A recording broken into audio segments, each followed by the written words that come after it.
దాంట్లో భాగంగా ఫస్ట్ స్వామి వారిని అర్చించడం, శనేశ్వర స్వామి అనుగ్రహం ఉంటేనే స్వామి వారి పూజ ఫలితం ఉంటుంది. కాబట్టి శనేశ్వర స్వామిని కూడా మనం ఆరాధన చేయాలి. కాబట్టి ప్రతి గాఢామృతంలో ఫస్ట్ శనేశ్వర స్వామిని ధ్యానం చేస్తూ ఉంటాము 7 సార్లు. శనేశ్వర మంత్రం రాని వారు ఓం శనేశ్వరాయ నమః అని అనుకోండి మనసులో.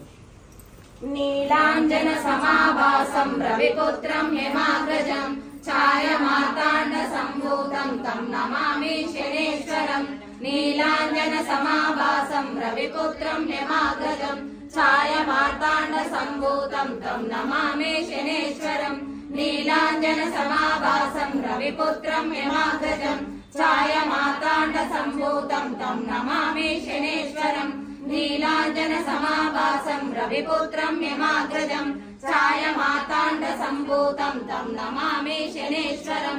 నీలాంజన సమాభాసం రవిపుత్రం యమాగ్రజం ఛాయమార్తాండ సంభూతం తం నమామి శనేశ్వరం.